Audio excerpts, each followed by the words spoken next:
जब मैं कल्याण बिघा गांव जा रहा था तो प्रशासन ने जाने नहीं दिया।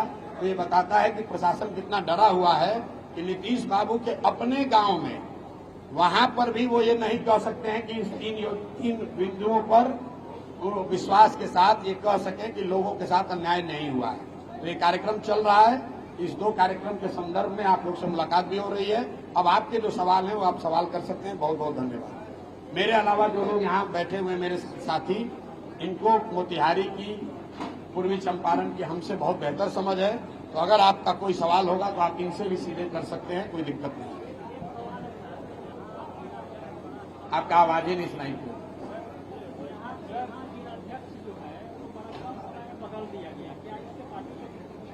नहीं, बिल्कुल नहीं। इसलिए कि जन सुराज में एक व्यवस्था है कि किसी भी पद पर व्यक्ति 1 वर्ष से ज्यादा नहीं रहेगा संगठनात्मक पद पे। अब आपका ये कहना हो सकता है कि अभी यहाँ जो जिलाध्यक्ष थे रामशरण यादव जी, उनको मुक्त किया गया है पद से, उसके जगह राधेश्याम यादव जी को बनाया गया है। उसकी एक वजह यह है कि रामशरण यादव जी चुनाव लड़ने के लिए इच्छुक हैं और वो एक संभावित प्रत्याशी है केसरिया से।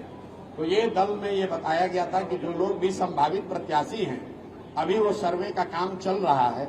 अगर आप चाहते हैं कि पूरे जिले के बजाय आप अपने विधानसभा क्षेत्र में पूरी ताकत लगाएं तो आपको ये अवसर है। इसीलिए रामशरण यादव जी जो बड़े साथी हैं, मेरे से पदयात्रा के टाइम से जुड़े हुए हैं, उनको जिला के प्रभार से मुक्त किया गया है। उसके जगह राधेश्याम यादव जी को जिला का अध्यक्ष बनाया गया है। कैंडिडेट की घोषणा कब तक हो जाएगी और चुनाव मैदान में आप लोग मुख्यमंत्री का चेहरा लेके उतरेंगे या मुख्यमंत्री? देखिए, कैंडिडेट की घोषणा जैसा हम लोगों ने पहले कहा है कि किसी दूसरे दल से पहले जनसुराज घोषणा करेगा। हम लोग का लक्ष्य है कि जून जुलाई आते आते, जून तो शुरुआत हो गई है, जून के अंत जुलाई तक कैंडिडेट्स को हम लोग का चयन कर ले। हम खुद भी जा रहे हैं। कैंडिडेट्स जो भी संभावित प्रत्याशी हैं, आप देख रहे होंगे जनसुराज एकमात्र ऐसा दल है जो आधिकारिक तौर पर जो लोग चुनाव लड़ना चाहते हैं वो अपना पोस्टर, बैनर, प्रचार प्रसार क्षेत्रों में कर रहे हैं। अब हम लोग जनता के बीच जा रहे हैं और उनसे पूछ रहे हैं कि भाई जो संभावित प्रत्याशी आपके बीच घूम रहे हैं, इसमें सबसे बेहतर आपको कौन लगता है? जिसको जनता उसमें से चुनेगी वही जनसुराज का प्रत्याशी होगा। जो पिछले 2-2.5 वर्षों में मैंने गांव गांव घूमकर कहा है, उससे 1 पैसा भी हम लोग अलग नहीं होंगे। की सरकार ने अंडरस्टूड है। ऐसा है, 2 दिन पहले मोदी जी आए तो मैंने जनसुराज की ओर से ये सवाल पूछा है कि एनडीए के लोग, खास करके प्रधानमंत्री और अमित शाह जी, क्योंकि दूसरे का कोई औकात है नहीं दूसरे के कहने का, वो स्पष्ट तौर पर उनको ये बताना चाहिए कि अगर एनडीए को बहुमत मिलता है, उनकी सरकार बनती है, तो क्या नीतीश कुमार ही आगे मुख्यमंत्री रहेंगे? क्योंकि अभी तक इन 2 महानुभावों ने, देश के प्रधानमंत्री नरेंद्र मोदी जी ने और अमित शाह जी ने, ये नहीं कहा है कि जीतने के बाद नीतीश कुमार ही रहेंगे। वो ये कह रहे हैं कि नीतीश जी अभी मुख्यमंत्री हैं, इनके और मोदी जी के चेहरे पर चुनाव लड़ा जाएगा। लेकिन ये नहीं बता रहे कि लड़ने के बाद क्या होगा। हमने महाराष्ट्र में देखा है, महाराष्ट्र में शिंदे जी मुख्यमंत्री थे, वहां पर यही अमित शाह जी ने, प्रधानमंत्री जी ने कहा कि शिंदे जी और मोदी जी के चेहरे पर चुनाव लड़ा जाएगा। लेकिन जब चुनाव का परिणाम आ गया तो भाजपा ने अपना मुख्यमंत्री बनाया। तो मैं जानता नहीं हूं कि एनडीए यहाँ किसको मुख्यमंत्री बनाएगी, लेकिन बिहार की जनता को ये जानने का हक है कि एनडीए ये घोषित करे कि क्या अभी के मुख्यमंत्री नीतीश कुमार ही एनडीए की जीत की स्थिति में वही मुख्यमंत्री होंगे कि नहीं होंगे। मैं ऐसा समझता हूं कि भाजपा के नेताओं में दम नहीं है। अगर दम है तो बोलकर दिखाएं कि चुनाव जीतने के बाद नीतीश कुमार ही एनडीए के मुख्यमंत्री होंगे। ये बात भाजपा के नेता कह के दिखाएं, तब उसका उत्तर दिया जाएगा।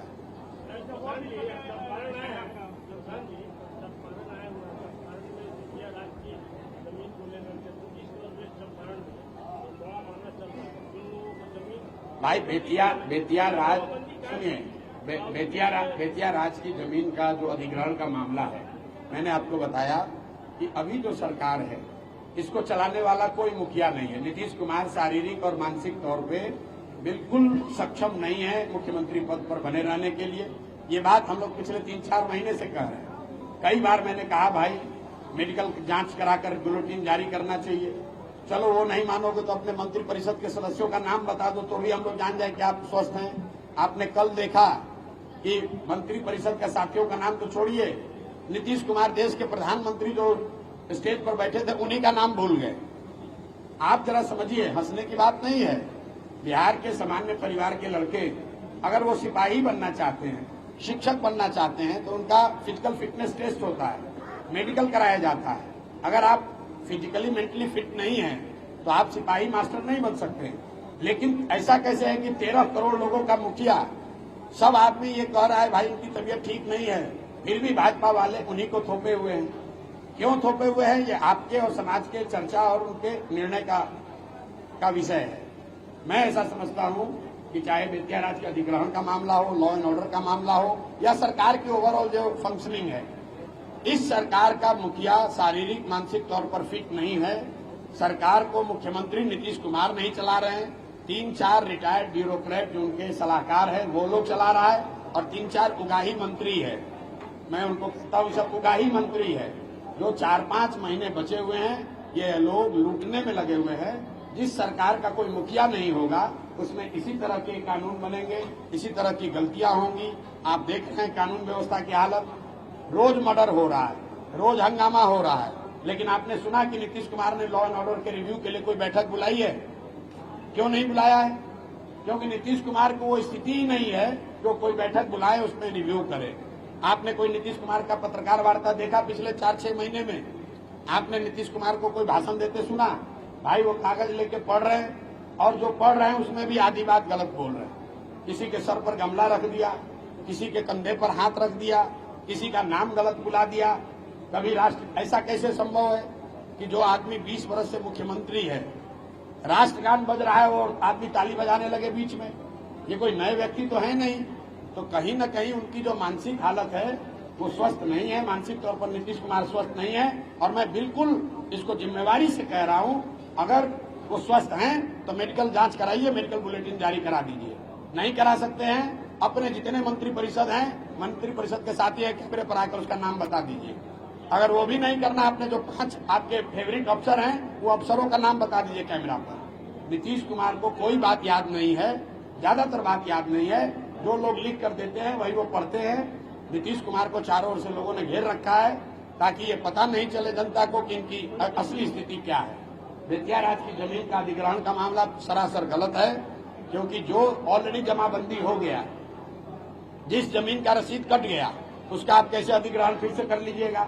लेकिन ये मामला सिर्फ बेतिया राज का जमीन का नहीं है, पूरे बिहार में 1/3 से ज्यादा जमीन का लैंड का ओनरशिप डिस्प्यूटेड है।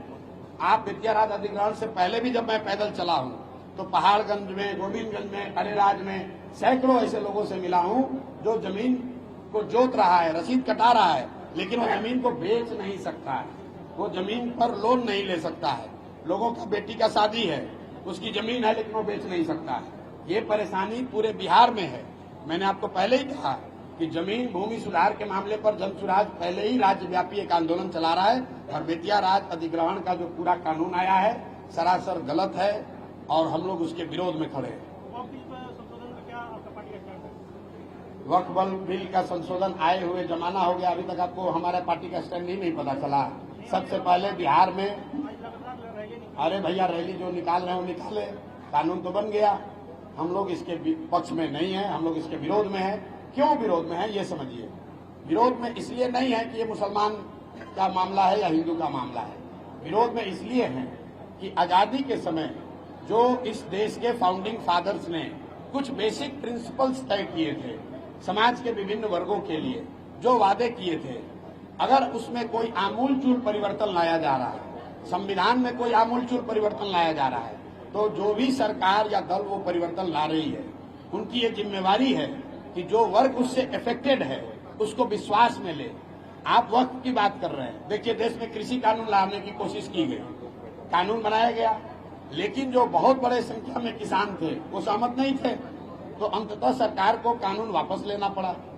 किसी भी वर्ग के लिए अगर आप इस तरह का कानून बना रहे हैं जिससे वो वर्ग संतुष्ट नहीं है या उसको कॉन्फिडेंस में आपने नहीं लिया है तो उसका विरोध होगा ही होगा। तो वक्फ बिल बीजेपी वाले इसलिए नहीं लेकर आ रहे हैं कि वक्फ में वो सुधार चाहते हैं या उसमें ट्रांसपेरेंसी लाना चाहते हैं। कई लोगों को ये भी लग रहा है कि उनका जमीन लेने के लिए किया। मैं आपको ये भी कह रहा हूँ कि भाजपा वालों को वक्फ के जमीन में भी इंटरेस्ट नहीं है। उनका बस इंटरेस्ट इतना है कि हिंदू मुस्लिम की बात चलती रहे, हर 6 महीना पर एक नया चीज ले आता है। आप बताइए, सीए एनआरसी का कानून लाया गया, सीए एनआरसी का कानून आया तो पूरे देश में बताया कि हम लोग जो मुस्लिम घुसपैठिए हैं इसको हटाएंगे। फिर जब हल्ला हंगामा हुआ तो कहा नहीं, अफगानिस्तान, पाकिस्तान और बांग्लादेश में जिन हिंदुओं पर अत्याचार हो रहा है उनको लाकर नागरिकता देंगे। देश में इतना बवाल हुआ। आप जरा पूछिए, आज 3 वर्ष हो गए उस कानून के बने हुए, मुसलमानों को कितना हटाया गया, कौन शरणार्थी को हटाया गया, आतंकवादी को हटाया गया, वो छोड़ दीजिए। कितने हिंदुओं को भारत में पाकिस्तान, अफगानिस्तान, बांग्लादेश से लाकर नागरिकता सीए एनआरसी में दी गई है, यही पूछ लीजिए। उस चीज को भूल गए, क्योंकि सीए एनआरसी वो हिंदुओं के लिए नहीं लाए थे, वो मुसलमानों के लिए नहीं लाए थे। बंगाल में चुनाव जीतना था, 1 करोड़ वहां पर दलित समाज के लोगों का वोट लेना था, उनको बरगलाने के लिए पूरे देश में सीए एनआरसी का बखेड़ा खड़ा कर दिया। तो आज वक्फ का कानून वो हिंदू मुसलमान के लिए लेकर नहीं आए हैं, इसलिए लेकर आए हैं कि अभी चुनाव है, सारा हिंदू मुसलमान हो जाए, सब लोग उसी नाम पर वोट दे दे। ना उनको हिंदू से मतलब है ना मुसलमान से मतलब है, उन्हें खुद से मतलब है। आप बताइए, अभी सेना का ऑपरेशन हुआ तो अभी हमको कोई बताया, भाजपा वाला कह रहा है कि अब सिंदूर, भाजपा के लोग घर घर सिंदूर लेकर जाएंगे। तो हमने कहा भाई, बिहार की महिलाओं के पास तो सिंदूर पहले से है। बिहार की महिलाएं सिंदूर अपने जो पति हैं उनसे लेना चाहती हैं, भाजपा के नेताओं से नहीं लेना चाहती हैं। बिहार की महिलाएं भाजपा के या जो भी नेता है उससे अपने बच्चों के लिए शिक्षा, रोजगार चाहती हैं, सिंदूर नहीं चाहती हैं। सिंदूर तो लोगों के पास पहले से है। तो डर के मारे अभी आज हमको किसी ने बताया कि ये अपना अभियान वापस ले रहा है, ये लोग लेकर जाए तो पब्लिक डंडा लेकर मारेगी इन लोगों को। अरे भाई, सिंदूर आपका पति लेकर आता है, सिंदूर जिससे आपकी शादी होती है वो देता है। ये हिंदू धर्म के पुरोधा माने जाते हैं। आप बताइए, सिंदूरदान होता है शादी में, उस समय वो एक पायस चीज है, और एक व्यक्ति जिसको आप जीवन साथी बना रहे हैं वो आपको सिंदूर देता है। ये कोई राजनीति का विषय थोड़ी है कि सिंदूर का डिबिया लेकर किसी के घर पहुंच गए। अब पहुंच गए तो पब्लिक मारेगी 4 लाठी। ये जब भी कोई चुनाव आया तो एक नया सगुफा छोड़ दिया। अरे भाई, ऑपरेशन सिंदूर हुआ, अब सिंदूर लेके घर घर जा रहे हैं, किस बात के लिए? महिलाएं यहाँ शिक्षा मांग रही हैं, अपने पति जो जाकर गुजरात में, पंजाब में मजदूरी कर रहे हैं उनको बिहार में वापस बुलाना चाहती हैं। अगर आपको उनके सिंदूर की चिंता है तो बिहार में जितने 50 लाख लड़के गए हैं पलायन करके, उनको वापस यहाँ रोजगार दे दीजिए। महिलाएं बहुत खुश हो जाएंगी, आपको वोट भी देंगी और जन स्वराज वाले उनका समर्थन भी करेंगे। वो तो आप कर नहीं रहे। आप, मोदी जी आए, देखिए आप लोग पत्रकार लोग हैं, मोदी जी आए मधुबनी में तो कहा कि सहरसा से बॉम्बे जाने के लिए एक नई वंदे भारत ट्रेन यहाँ से खुलेगी, जिससे श्रमिक परिवार के बच्चे आराम से यहाँ से गुजरात जा सकेंगे। देखिए बिहार के लोगों की क्या दुर्दशा है, और इस पर हम लोग ताली बजा रहे हैं। और पत्रकार लोग लिख रहा है कि मोदी जी ने 3 ट्रेन का अनाउंसमेंट किया। अरे भाई, मोदी जी ये कह रहे हैं कि फैक्ट्री लगेगा गुजरात में और बिहार के बच्चे मजदूर बनकर गुजरात जाते रहे, इसके लिए एक और हम लोग नया ट्रेन दे रहे हैं। हम इसका विरोध करते हैं। हम उन नेताओं में से नहीं, हम कहेंगे बड़ा अच्छा हुआ एक वंदे भारत ट्रेन खुली है। हम लोग ऐसा ट्रेन नहीं चाहते हैं जहां से बिहार के बच्चे जानवरों को, जिन ट्रेनों में बिहार के बच्चे जानवरों की तरह बैठकर मजदूरी करने के लिए बॉम्बे और गुजरात जाए। हम लोग वो ट्रेन चाहते हैं जहां से यहाँ से हम लोग सब्जी फल उगाएं और उन ट्रेन में भरकर भेजें। आज हमको कोई बता रहा था लीची के लिए कि भैया 3 बोगी लग रहा है वो ट्रेन में, पहले 1 बोगी लगता था, 3 बोगी लग रहा है। लीची इस बार ज्यादा हुआ है। हम लोग तो ये चाहते हैं कि पूरा का पूरा रेत यहाँ से लीची जाए रेफ्रिजरेटेड ट्रेन से। हम लोग अपने बच्चों को मजदूर बनाकर ट्रेन में नहीं भेजना चाहते हैं, और ऐसे ट्रेन का कोई सम्मान नहीं है। आपने कभी पूछा कि मोदी जी ये बात जाकर गुजरात में कह सकते हैं कि गुजरात में एक नई ट्रेन खुलेगी जिसमें गुजरात के श्रमिक परिवार के बच्चे जाएंगे तमिलनाडु में नौकरी करने? गुजरात में श्रमिक नहीं है। गुजरात के आदमी, ये मोदी जी कह सकते हैं गुजरात में जाकर कि भाई जितने गुजरात के लोग हैं, श्रमिक परिवार के लोग, ये लोग ट्रेन में जाएंगे तमिलनाडु और बॉम्बे में, महाराष्ट्र में नौकरी मजदूरी करने। एक आदमी गुजरात में उनको वोट नहीं देगा। अब बिहार में इतना लोगों को बेवकूफ बना रहे हैं, क्या के कह रहे हैं कि श्रमिक परिवार के लिए ट्रेन देंगे। अरे भैया, हमको ट्रेन नहीं चाहिए। ये बताइए कि 1,25,000 करोड़ का जो पैकेज अनाउंस किए थे, हाथ उठा के 60,000 करोड़ दूं कि 80,000 करोड़ दूं।